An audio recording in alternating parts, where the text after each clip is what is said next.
Hey everybody, I'm Matt Hill. I'm with Night Fire Specialists. This is Ken Lavin with Mertz Manufacturing. And I'm Mark McGill with U.S. Ceramics.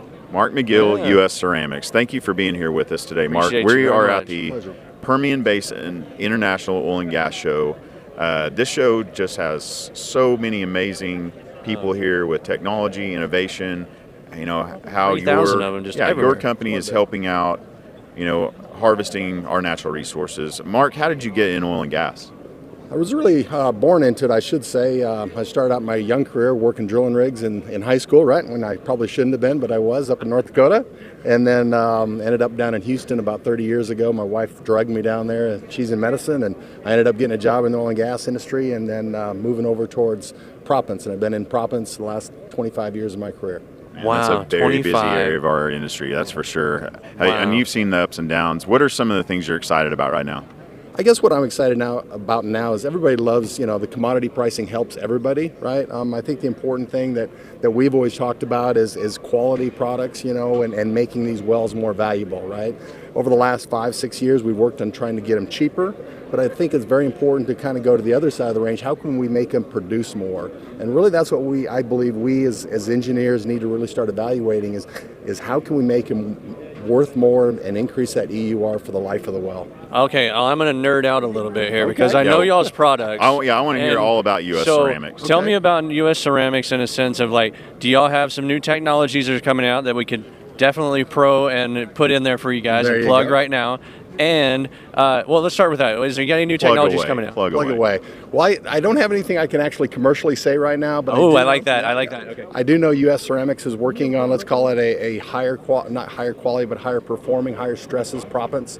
That's been in the works for a while. We're the U.S.'s largest ceramic economy manufacturer. Of course, there are others that have been out there for quite a while, but I can honestly say when we put our plant together, it was focused in on, number one, environmental stewardship, and the other thing was making sure that the products that we make are not only economical, but withstand the test of time. Well, you went into my other nerd out that I was going to do. So tell people out there, the people that don't know in the industry, what is the crush point? What is the ceramics that everyone, a lot of people think of sand and they don't think about ceramics and whatever. And tell them some of the numbers that they can maybe potentially go off of what it does and things like that. Sure. I mean, the unique thing about ceramic, again, the long story short, the reason you're putting sand or a proppant in the wellbore or in the fracture is to keep the fracture open and to keep it permeable, right? So oil and gas can flow to the wellbore. The problem with the sand these days, all sand always goes away after time. With the higher crush resistance or the higher crush of the reservoir, with the temperature, it all goes away after time, right? Right. So after 6 months, 7 months, the conductivity or the flow capacity of the sand continues to degrade to almost nothing, right? Whereas in a ceramic is stronger and can withstand those closure pressures and temperatures, right? So the important thing is in your well, if your reservoir ends up reaching about a 7,500 psi closure pressure on that proppant, you're going to no longer have a lot of sand left, right? Especially if you're only talking about 1 or 2 or 3 grain widths wide. Exactly. Right? 2 pounds per square foot is only about 7 grain widths wide, and we're not putting 2 pounds per square foot in these fractures. We're putting about a half a pound. So let's think about that. You got 1 or 2 sand grains that are really trying to hold up to the pressures of time, so to speak, right? The pressures of time. Pressures of time. You heard it here first. Pressures of time. Pressures of time. We got to use that. So if you're looking to produce a well for the long term, right? For the long term, especially near the wellbore where conductivity and you have a pressure drop and convergence flow, it's important to keep that conductivity, and that's where ceramics are going to benefit you the most is in your near wellbore conductivity. Amen. You heard it here first. Don't use sand. Use Yes. U.S. Ceramics. I love it.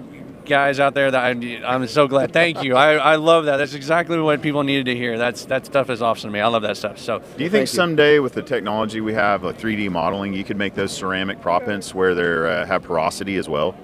It's interesting you talk about that because it's that would be the unique one, right? And as they say, stronger than dirt, and cheaper than dirt, right? Yeah. But unfortunately, that doesn't happen with man-made products.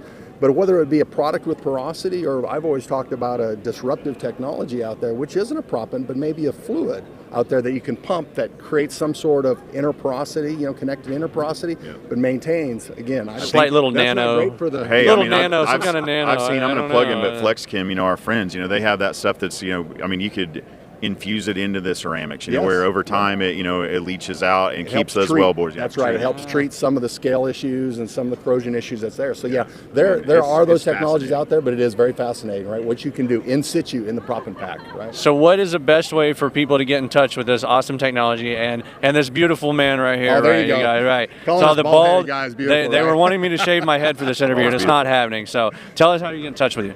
Well, it's pretty easy. Just log on to www.usceramics.com, or my personal email is mark.mcgill@usceramics.com. That's MCGILL McGill.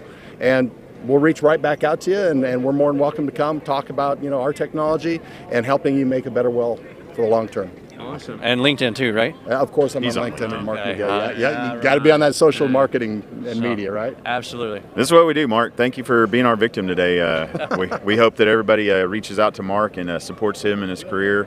And we see him for a long, long time with U.S. Ceramics. Thank you, buddy. Appreciate very it. much. Thank Take you, care. gentlemen. God bless Bye, everybody. guys. Bye-bye. Bye.